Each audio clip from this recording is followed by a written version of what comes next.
اللہ اکبر، ہاتھوں میں چوڑیاں پہننے کے لیے کسی نا اجنبی مرد کے ہاتھ میں ہاتھ دیتی ہو، مہندی لگانے کے لیے، اللہ اکبر، فاسق اور کافر جو ٹائٹ جینس پہن کر کے بیٹھا ہے اس کے زانوں پر، اس کی رانوں پر تک ہاتھ رکھ کر کے مہندیاں لگاتی ہو۔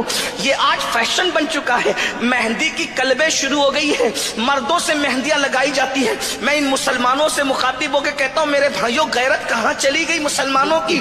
اپنی بیٹیاں کافروں کے جب وہ رانوں پر ہاتھ رکھ کر مہندیاں لگائے گی، یہ ہاتھ کتنا قیمتی عورت کا، حضور نے کتنا، یہ ہاتھ عورت اپنے پیر کے ہاتھ میں بھی نہیں دے سکتی، اپنے امام کے ہاتھ میں بھی نہیں دے سکتی، چچا زاد بھائی کے ہاتھ میں بھی نہیں دے سکتی، پھپھی زاد بھائی کے ہاتھ میں بھی نہیں دے سکتی، خالہ زاد بھائی کے ہاتھ میں بھی نہیں دے سکتی۔ یہ عورتوں کا ہاتھ اللہ کے رسول نے فرمایا کہ عورتیں میرے ہاتھ میں بھی نہیں دے سکتی۔ رسول اللہ سید المعصومین جس کے قریب سے کبھی گناہ گزر کے بھی نہیں جا سکتا، خطا جس کے قریب سے کبھی گزر کے بھی نہیں جا سکتی، حضور نے عورتوں کا ہاتھ اپنے ہاتھ میں نہیں لیا۔ جب عورتوں نے کہا مرد مسافہ کرتے ہیں اور اپنا ہاتھ آپ کے ہاتھ سے ٹچ کر کے اپنے آپ پہ جہنم کو حرام کر لیتے ہیں، ہمیں بھی تو اجازت دو کہ ہم اپنا ہاتھ آپ کے ہاتھ میں دے کر کے اپنے آپ کو بھی جہنم سے بچا لیں۔ تو فرمایا لا افصح من النساء، میں عورتوں سے مسافہ نہیں کرتا۔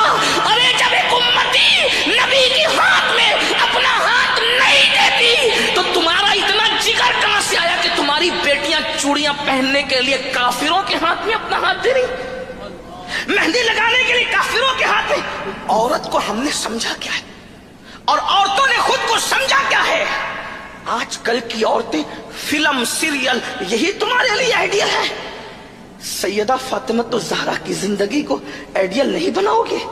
محرم کے 3 دنوں میں امام حسین کے غم میں رونے والوں، کیا رسول اللہ کی امی جان کی زندگی تمہارے لیے آئیڈیل نہیں بن سکتی؟